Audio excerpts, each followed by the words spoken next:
ನಮಸ್ಕಾರ. ಸುದ್ದಿ ಮೃದಂಗ ವಿಶೇಷ ಕಾರ್ಯಕ್ರಮಕ್ಕೆ ಸ್ವಾಗತ. ನಾನು ಎಚ್ ಸುಧೀಂದ್ರ ಕುಮಾರ್. ಟ್ರಂಪ್ಗೆ ಕೆಂಗೇರಿ ಮೋರಿಯ ವಾಸನೆ ತೋರಿಸಿದ STS. ಅರೆ ಏನ್ರಿ ಇದು? ಟ್ರಂಪ್ ಎಲ್ಲಿ, STS ಎಲ್ಲಿ, ಅಮೇರಿಕದ ಅಧ್ಯಕ್ಷ ಎಲ್ಲಿ, ಕೆಂಗೇರಿಯ ಮೋರಿಯಲ್ಲಿ ಅನ್ನುವಂಥ ಚಿಂತನೆಗಳು, ಆಲೋಚನೆಗಳು, ಯೋಚನೆಗಳು ಬರಬಹುದು. ಬರಲಿ ಬಿಡಿ, ನಮಗೇನಂತೆ. ಟ್ರಂಪ್ಗೆ ಕೆಂಗೇರಿಯ ಮೋರಿಯ ವಾಸನೆಯನ್ನು ಕುಡಿಸಿದಂಥವರು ಯಶವಂತಪುರ ವಿಧಾನಸಭಾ ಕ್ಷೇತ್ರದ ಶಾಸಕ ST ಸೋಮಶೇಖರ್ ಅವರು. ಏನು ಪಾಕಿಸ್ತಾನ ಹಾಗೂ ಭಾರತದ ಒಂದಷ್ಟು ಯುದ್ಧ ಅಲ್ಲದೆ ಹೋದರೂ ಕೂಡ ಉಗ್ರಗಾಮಿಗಳನ್ನು, ಭಯೋತ್ಪಾದಕರನ್ನು ಸದೆಬಡಿಯುವ ಪ್ರಯತ್ನದೊಳಗೆ ಅಮೇರಿಕದ ಅಧ್ಯಕ್ಷ ಡೊನಾಲ್ಡ್ ಟ್ರಂಪ್ ಯುದ್ಧ ವಿರಾಮ ಘೋಷಣೆಗೆ ತಮ್ಮದೇ ರಾಯಭಾರಿ ಅಂತ ಹೇಳಿದ್ರು. ಆ ಹಿನ್ನೆಲೆಯೊಳಗೆ ಡೊನಾಲ್ಡ್ ಟ್ರಂಪ್ ನಮ್ಮ ದೇಶದ ಬಗ್ಗೆ ಮೂಗು ತೂರಿಸುವ ಅವಶ್ಯಕತೆ ಏನಿತ್ತು, ಹಾಗಾಗಿ ಟ್ರಂಪ್ನ ಈ ನಿರ್ಣಯ ಸರಿಯಾದುದಲ್ಲ ಅಂಥೇಳಿ ಡಾಕ್ಟರ್ ಜಯಪ್ರಕಾಶ್ ನಾರಾಯಣ ವಿಚಾರ ವೇದಿಕೆಯ ಅಧ್ಯಕ್ಷ BM ಶಿವಕುಮಾರ್, ಚಾಮುಂಡಿ ಶಿವಕುಮಾರ್ ಹಾಗೂ ಕಾಂಗ್ರೆಸ್ನ ಕೆಲ ಕಾರ್ಯಕರ್ತರ ನೇತೃತ್ವದೊಳಗೆ ಕೆಂಗೇರಿಯ ಕೋಟೆಯ ಹೆಬ್ಬಾಗಿಲಿನೊಳಗೆ ಒಂದು ಪ್ರತಿಭಟನಾ ಮೆರವಣಿಗೆ ನಡೆಯಿತು. ಪ್ರತಿಭಟನಾ ಮೆರವಣಿಗೆ ಗಾಂಧಿ ಬಾವಿಯ ಬಳಿ ತೆರಳಿತು. ಮಹಾತ್ಮ ಗಾಂಧಿಯವರು ಉದ್ಘಾಟಿಸಿದಂತಹ ಬಾವಿ ಏನಿದೆ, ಆ ಬಾವಿಯ ಬಳಿ ತೆರಳಿ ಒಂದಷ್ಟು ಪ್ರತಿಭಟನೆಯ ಭಾಷಣಗಳಾಯಿತು. ಅದಾದ ಮೇಲೆ ಗಾಂಧಿ ಉದ್ಘಾಟಿಸಿದ ಬಾವಿಯಲ್ಲಿ ಡೊನಾಲ್ಡ್ ಟ್ರಂಪ್ ಅವರ ಪ್ರತಿಕೃತಿಯನ್ನು ಮುಳುಗಿಸಬೇಕು ಅಂತಕ್ಕಂಥದ್ದು, ಎತ್ತಿ ಹಾಕಬೇಕು ಅನ್ನುವಂಥ ನಿರ್ಣಯ ಮಾಡಲಾಗಿತ್ತು. ಕಡೆಯೊಳಗೆ ಬೇಡ, ಗಾಂಧಿ ಬಾವಿ ಅತ್ಯಂತ ಪರಿಶುದ್ಧವಾಗಿರುವ ಬಾವಿಯೊಳಗೆ ಡೊನಾಲ್ಡ್ ಟ್ರಂಪ್ನವರನ್ನು ಆ ಪ್ರತಿಕೃತಿಯನ್ನು ಹಾಕುವುದು ಬೇಡ. ವೃಷಭಾವತಿ ನದಿ, ಕೆಂಗೇರಿಯ ಮೋರಿ ಅಂತ ಹೇಳಿ ಕರೀತಕ್ಕಂತಹ ವೃಷಭಾವತಿ ನದಿ ಅಂತ ಕರೀತಕ್ಕಂಥ ಕೊಳಚೆ ನೀರಿನ ಸಂಗ್ರಹದ ನದಿಯೊಳಗೆ ಡೊನಾಲ್ಡ್ ಟ್ರಂಪ್ ಅವರ ಪ್ರತಿಕೃತಿಯನ್ನು ಹಾಕುವುದರ ಮೂಲಕವಾಗಿ ಪ್ರತಿಭಟನೆಯನ್ನು ಮುಕ್ತಾಯಗೊಳಿಸಲಾಯಿತು. ಪ್ರತಿಭಟನೆಯ ಭಾಗವಹಿಸಿದಂತಹ ಯಶವಂತಪುರ ವಿಧಾನಸಭಾ ಕ್ಷೇತ್ರದ ಶಾಸಕ, ಮಾಜಿ ಸಹಕಾರ ಸಚಿವ ST ಸೋಮಶೇಖರ್ ಅವರು ಪ್ರತಿಭಟನೆಯಲ್ಲಿ ಭಾಗವಹಿಸಿದಂಥವ್ರನ್ನ ಉದ್ದೇಶಿಸಿ ಮಾತನಾಡಿದರು. ನರೇಂದ್ರ ಮೋದಿಯವರು ಯುದ್ಧವನ್ನು ಮುಂದುವರಿಸಬೇಕಾಗಿತ್ತು, ಕೈ ಬಿಟ್ಟಿದ್ದು ಸರಿಯಲ್ಲ ಅನ್ನುವಂಥದ್ದು, ಅದರ ಜೊತೆಗೆ ಡೊನಾಲ್ಡ್ ಟ್ರಂಪ್ ಅವರು ಮಧ್ಯ ಪ್ರವೇಶ ಮಾಡಿದ್ದು ಸೂಕ್ತವಾಗಿರ್ತಕ್ಕಂಥದ್ದಲ್ಲ ಅನ್ನುವಂಥ ಮಾತುಗಳನ್ನು ಆಡಿ ಇಡೀ ವಿರೋಧ ಪಕ್ಷ ಪ್ರಧಾನಿಯವರನ್ನು ಬೆಂಬಲಿಸಿತ್ತು, ಅವರು ಇದನ್ನು ಉಪಯೋಗಿಸಿಕೊಳ್ಳಬೇಕಾಗಿತ್ತು ಅನ್ನುವಂಥ ಮಾತುಗಳನ್ನು ಕೂಡ ಆಡಿದ್ರು. ಎಲ್ಲ ದೇಶದಲ್ಲೂ ಕೂಡ ಕಾಶ್ಮೀರಕ್ಕೆ ಪ್ರವಾಸ ಹೋಗಿದ್ರು. ಪ್ರವಾಸ ಹೋಗಿದಂತ ಸಂದರ್ಭದಲ್ಲಿ ಭಯೋತ್ಪಾದಕರು ಅವರ ಫ್ಯಾಮಿಲಿ, ಕುಟುಂಬದ ಸಮೇತ ಇದ್ದಂತ ಸಂದರ್ಭದಲ್ಲಿ ಅವರ ಹೆಂಡತಿ ಮಕ್ಕಳ ಎದುರುಗಡೆನೆ ಅವರ ಯಜಮಾನರನ್ನ ಗುಂಡಿಕ್ಕಿ ಕೊಂದದ್ದನ್ನ ಇಡೀ ದೇಶ ನೋಡಿದೆ. ಇಡೀ ದೇಶ ತಲ್ಲಣಗೊಂಡಿತ್ತು. ನಿರಪರಾಧಿಗಳು ಸಂತೋಷದಿಂದ ಪ್ರವಾಸ ಮಾಡತಕ್ಕಂಥ ಸಂದರ್ಭದಲ್ಲಿ ಯಾವುದೇ ಮುನ್ಸೂಚನೆ ಇಲ್ಲದೆ ಬಂದು ಗುಂಡನ್ನು ಹೊಡೆದಂತಹದ್ದು, ಅವರ ಯಜಮಾನರುಗಳು ಸತ್ತ ದೇಹದ ಪಕ್ಕ ಕೂತು ಹೊಳ್ತಾ ಇರ್ತಕ್ಕಂಥ ದೃಶ್ಯವನ್ನ ಇಡೀ ವರ್ಲ್ಡ್ ನೋಡಿದಂತ ಸಂದರ್ಭ.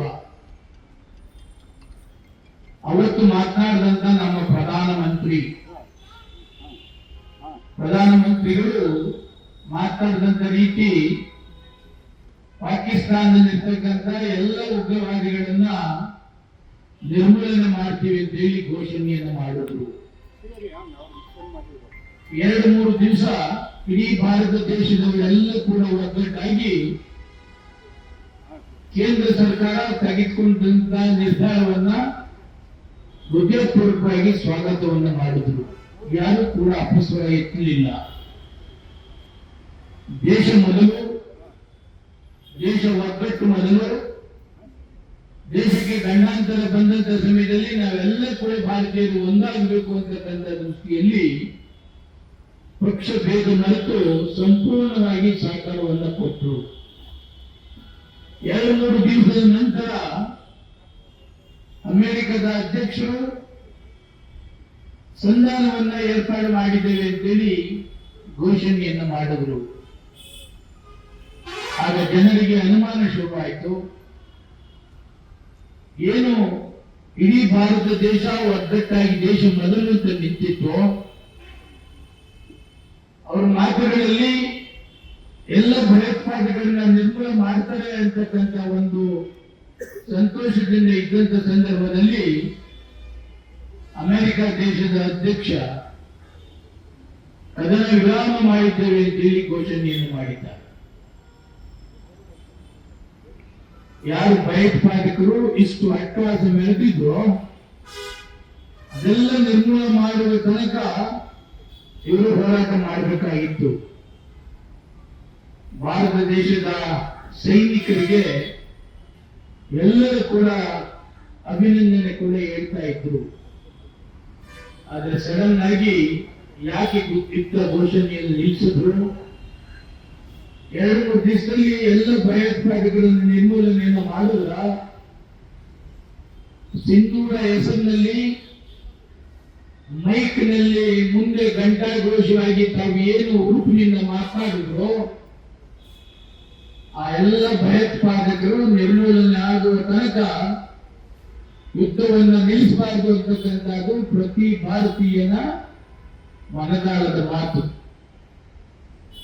ಇವತ್ತು ಭಾರತ ದೇಶ ಹೆಮ್ಮೆ ಪಡ್ತಾ ಇದೆ ನಮ್ಮ ಸೈನಿಕರ ಬಗ್ಗೆ. ಎಲ್ಲ ದೇವಸ್ಥಾನಗಳಲ್ಲಿ ಪೂಜೆ ನಡೀತಾ ಇದೆ.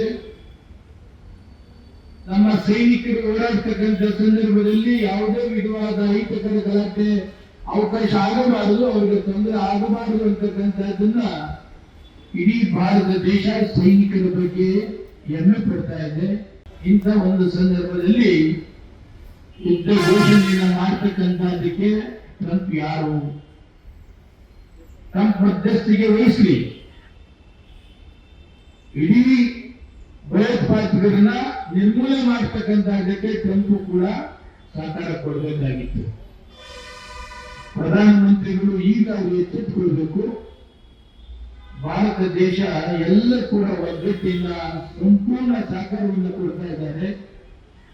ಅದನ್ನ ಯುಟಿಲೈಸ್ ಮಾಡಿ ಏನು ಈ ಗೂಂಡಾಗಿರಿ ಭಯೋತ್ಪಾದಕ ಇದೆ ಸಂಪೂರ್ಣ ನಿರ್ಮೂಲನೆ ಮಾಡುವ ತನಕ ಯಾವ ಕಾರಣಕ್ಕೂ ಯುದ್ಧವನ್ನ ನಿಲ್ಲಿಸಬಾರದು ಅಂತಕ್ಕಂಥದ್ದನ್ನ ಅನೇಕರು ಕೂಡ ಇವತ್ತು ಮಾಡ್ತಾ ಇದ್ದಾರೆ. ಆದ್ರಿಂದ ಇವತ್ತು ನಾವೆಲ್ಲ ಕೂಡ ನಮ್ಮ ಭಾರತದ ಸೈನಿಕರಿಗೆ ಹೆಮ್ಮೆ ಪಡ್ತಕ್ಕಂಥದ್ದು, ಅವರಿಗೆ ಅಭಿನಂದನೆ ಹೇಳ್ತಕ್ಕಂಥದ್ದು. ಅದೇ ತರ ಭಾರತ ದೇಶ ಸಮರ್ಥರಿದ್ದಾರೆ, ಭಾರತ ಸೈನಿಕರು ಸಮರ್ಥರಿದ್ದಾರೆ. ಟ್ರಂಪ್ನ ಮಧ್ಯಸ್ಥಿಗೆ ಅವಶ್ಯಕತೆ ಇಲ್ಲ, ಆ ಅಮೆರಿಕ ಅವಶ್ಯಕತೆ ಇಲ್ಲದೆ ಇದ್ರೂ ಇಡೀ ವರ್ಲ್ಡ್ ಎದುರಿಸ್ತಕ್ಕಂಥ ಶಕ್ತಿ ನಮ್ಮ ಭಾರತ ದೇಶದ ಸೈನಿಕರಿಗೆ ಇದೆ ಅಂತಕ್ಕಂಥದ್ದನ್ನ ಈ ಸಂದರ್ಭದಲ್ಲಿ ಹೇಳಿ, ಅದಕ್ಕೆ ಟ್ರಂಪ್ ವಿರುದ್ಧ ಇವತ್ತು ನಾವು ಮೆರವಣಿಗೆ ಭಾನುವಾರ ಸುಮಾರು 8 ಯಶವಂತಪುರ ಕ್ಷೇತ್ರಾದ್ಯಂತ ನಾವು ಮೆರವಣಿಗೆಯನ್ನು ಮಾಡಿ ನಮ್ಮ ದೇಶದ ಸೈನಿಕರಿಗೆ ಹುರಿದುಂಬಿಸ್ತಕ್ಕಂಥ ಭಯೋತ್ಪಾದಕ ನಿರ್ಮೂಲನ ಆಗುವ ತನಕ ಯುದ್ಧವನ್ನ ನಿಲ್ಲಿಸಬೇಡಿ. ಯಾರು ಪ್ರವಾಸಕ್ಕೆ ಹೋಗಿದ್ರು ಇಡೀ ಇದಕ್ಕೂ ಮುನ್ನ ಕೆಂಗೇರಿ ಉಪನಗರದ ಪದವಿ ಕಾಲೇಜಿನ NCC NSSನ ವಿದ್ಯಾರ್ಥಿಗಳು ಕೂಡ ಪ್ರತಿಭಟನೆಯಲ್ಲಿ ಪಾಲ್ಗೊಂಡಿದ್ದರು. ಅದರ ಪ್ರಾಂಶುಪಾಲ ಲಕ್ಷ್ಮೀನಾರಾಯಣ ಅವರು ಕೂಡ ಈ ಕುರಿತಂತೆ ಮಾತನಾಡಿದರು. ವ್ಯಾಪಾರೀಕರಣಕ್ಕಾಗಿ ಏನೋ ಒಂದು ರೀತಿಯಲ್ಲಿ ಸ್ವಾರ್ಥ ಇಟ್ಕೊಂಡು ನಮ್ಮ ದೇಶದ ಮೇಲೆ ಅವರು ಈ ರೀತಿಯ ಗದಾಪ್ರಹಾರವನ್ನ ಮಾಡ್ತಕ್ಕಂಥದ್ದು ಸರಿ ಇಲ್ಲ, ಅವ್ರು ಹೇಳಿಕೆ ಕೊಡ್ತಕ್ಕಂಥದ್ದು ಸರಿ ಇಲ್ಲ. ಹಾಗಾಗಿ ಅಂತಹ ಒಂದು ಹೇಳಿಕೆಯನ್ನ ಸರ್ವಾಧಿಕಾರಿ ಮನೋಧರ್ಮವನ್ನ ಖಂಡಿತವಾಗಿಯೂ ನಾವೆಲ್ಲ ಪ್ರಜ್ಞಾವಂತ ನಾಗರಿಕರಾದ ನಾವೆಲ್ಲರೂ ಕೂಡ ವಿರೋಧಿಸಬೇಕು ಅನ್ನೋದು ನನ್ನ ಅಭಿಪ್ರಾಯ. ನಾವೆಲ್ಲರೂ ಇಲ್ಲಿ ಹಿರಿಯರು ಬಂದಿದ್ದೀರಿ. ಈ ಒಂದು ಅರ್ಥಪೂರ್ಣವಾಗಿರ್ತಕ್ಕಂಥ ಈ ಒಂದು ಹೋರಾಟದಲ್ಲಿ ಜಾಗೃತವಾದಂತಹ ಈ ಪದದಲ್ಲಿ ನಾವೆಲ್ಲ ಸೇರೋಣ, ಪ್ರತಿಭಟಿಸೋಣ. ನಮ್ಮ ಸಂವಿಧಾನ, ನಮ್ಮ ಪ್ರಜಾಪ್ರಭುತ್ವ ನಮಗೆ ಹೆಮ್ಮೆ ಅನ್ನುವಂತಹ ಮಾತನ್ನು ಹೇಳೋದಕ್ಕೆ ಇಷ್ಟಪಡ್ತೀನಿ. बोलो भारत माता की जय, बोलो भारत माता की जय. ಎಲ್ಲರಿಗೂ ನಮಸ್ಕಾರ. ಇವತ್ತು ಭಾರತ ಮತ್ತು ಪಾಕಿಸ್ತಾನದ ಯುದ್ಧದಲ್ಲಿ ಈ ಟ್ರಂಪ್ ಅವರ ಕೈವಾಡದಿಂದ ಯುದ್ಧನ ನಿಲ್ಲಿಸಿದ್ದಾರೆ. ಟ್ರಂಪ್ ಭಾರತ ದೇಶದ ಯಾವುದೇ ಸಮಸ್ಯೆ ಇಲ್ಲ. ಟ್ರಂಪ್ ಮಾತುಗಳಂತದ್ದು ಭಾರತ ದೇಶಕ್ಕೆ ಏನು ಅನಿವಾರ್ಯ ಅಲ್ಲ. ನಾವು ಎಚ್ಚೆತ್ತುಕೋಬೇಕು. ನಾವು ದೇಶ ಎಲ್ಲ ಜನಗಳು ಎಚ್ಚೆತ್ತುಕೋಬೇಕು. ಬೇರೆ ದೇಶವನ್ನ ಕೇಳಿ ನಾವು ನಮ್ಮ ದೇಶ ನಡೆಸುವಂತ ಅವಕಾಶ ನಮಗೆ ಬರಬಾರ್ದು. ನಾವು ಹೇಳೋದಿಷ್ಟೇ, ಮೋದಿ ಅವ್ರಿಗೆ ಹೇಳೋದಿಷ್ಟೇ, ನಾವು ದಯವಿಟ್ಟು ನಮ್ಮ ಭಾರತ ದೇಶದಲ್ಲಿ ನೀವು ಪ್ರಧಾನಮಂತ್ರಿಗಳಾಗಿದ್ದೀರಾ, ನಿಮ್ಮ ಒಂದು ಕೈ ಬಲಪಡಿಸಕ್ಕೆ ವಿರೋಧ ಪಕ್ಷಗಳು ಎಲ್ಲ ಇಡೀ ದೇಶ ನಾಡದಂತ ಎಲ್ಲ ನಿಮ್ಗೆ ಸಹಾಯ ಮಾಡಿದ್ದೀವಿ. ಆದ್ರಿಂದ ನೀವು ಟ್ರಂಪ್ ಮಾತು ಕೇಳೋದು ಅಷ್ಟು ಇದಲ್ಲ. ಅವ್ರ ಮಾತು ಕೇಳಿ ನೀವು ಯುದ್ಧ ನಿಲ್ಲಿಸಿದ್ದು ಬಹಳ ನಮ್ಗೆ ನೋವಂತ ಪ್ರಶ್ನೆ ಆಗಿದೆ. ನಿಮ್ಮ ಆಶಯ ಏನಿದೆ, ಪ್ರಧಾನಮಂತ್ರಿಗಳು ತಗೋಬೇಕು. ಭಾರತ ದೇಶ ಅಂದ್ರೆ ಒಂದು ಎಲ್ಲ ಹಿರಿತಕ್ಕಿಂತ ಇದು ನಾಲ್ಕು ದೇಶ ಇದು. ದಯವಿಟ್ಟು ಹೇಳ್ತಾ ಇದ್ದೀನಿ, ಇಡೀ ದೇಶದ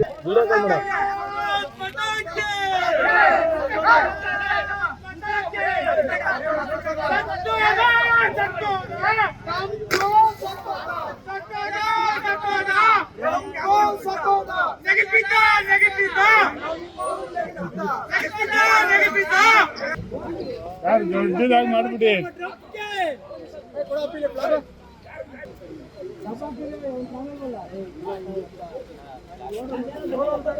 ಅದಾದ ಮೇಲೆ ಬಂಡೇಮಠ ವಾರ್ಡಿನ ಕಾಂಗ್ರೆಸ್ ಅಧ್ಯಕ್ಷ ಪ್ರಭಾಕರ್ ಮಾತನಾಡಿದ್ರು. ಅದೆಲ್ಲ ಆದಮೇಲೆ ಸೋಮಶೇಖರ್ ಅವರು ಮಾತಾಡಿ ಟ್ರಂಪ್ನವರ ಮಧ್ಯಸ್ಥಿಕೆಯನ್ನು ವಿರೋಧವನ್ನು ಮಾಡಿ ಟ್ರಂಪ್ರವರು ನಮ್ಮ ದೇಶದ ಮೇಲೆ ಮಾತನಾಡುವುದಕ್ಕೆ, ನಮ್ಮ ದೇಶದ ಮಧ್ಯಸ್ಥಿಕೆ ವಹಿಸಿಕೊಳ್ಳುವುದಕ್ಕೆ ಅವರು ಯಾರು ಅನ್ನುವಂಥ ಪ್ರಶ್ನೆಯನ್ನು ಮಾಡಿ ಅವರನ್ನು ಗಾಂಧಿ ಬಾವಿಗೆ ಹಾಕುವುದು ಬೇಡ, ಕೆಂಗೇರಿ ಮೋರಿಯ ವಾಸನೆಯನ್ನು ಕುಡಿಲಿ ಅಂಥೇಳಿ ಸೋಮಶೇಖರ್ ಅವರ ಆದೇಶದ ಮೇರೆಗೆ ಪ್ರತಿಭಟನಾಕಾರರು ಅದನ್ನು ಮೋರಿಯೊಳಗೆ ಹಾಕಿದ್ರು, ಅವರ ಒಂದು ಪ್ರತಿಕೃತಿಯನ್ನು. ಹಾಗಾಗಿಯೇ ಟ್ರಂಪಿಗೆ ಕೆಂಗೇರಿ ಮೋರಿಯ ವಾಸನೆ ಕುಡಿಸಿದ್ರು ಎಸ್ ಟಿ ಸೋಮಶೇಖರ್ ಅಂತ ನಾವು ಹೇಳಿದ್ದು. ಕಾರ್ಯಕ್ರಮದ ವರದಿ ನಿಮ್ಮ ಗಮನಕ್ಕೆ ಕೊಡ್ತಾನೆ. ಕಾರ್ಯಕ್ರಮಗಳಿಗೆ ಡಾಕ್ಟರ್ ಜಯಪ್ರಕಾಶ್ ನಾರಾಯಣ ವಿಚಾರ ವೇದಿಕೆಯ ಅಧ್ಯಕ್ಷ BM ಶಿವಕುಮಾರ್, ಚಾಮುಂಡಿ ಶಿವಕುಮಾರ್ ಅವರು ನೇತೃತ್ವ ವಹಿಸಿದರು. ಮುಖಂಡರಾಗಿರ್ತಕ್ಕಂಥ KY ಕೃಷ್ಣ, ಪುರುಷೋತ್ತಮ, ಕೋಡಿಪಾಳ್ಯದ ಮಹೇಶು, ಪ್ರಭಾಕರ್, ಗುರುದೇವು, ಕಾಂತ, ಹೀಗೆ ಅನೇಕ ಮುಖಂಡರುಗಳು ಭಾಗವಹಿಸಿದರು. ಪದವಿ ಕಾಲೇಜಿನ ಪ್ರಾಂಶುಪಾಲರಾದಂಥ ಲಕ್ಷ್ಮೀನಾರಾಯಣ್ ಸೇರಿದಂತೆ ಅವರ ವಿದ್ಯಾರ್ಥಿಗಳು ಕೂಡ ಭಾಗವಹಿಸಿದರು. ಇದರ ಸಂಪೂರ್ಣ ವರದಿ ನಿಮ್ಮ ಗಮನಕ್ಕೆ.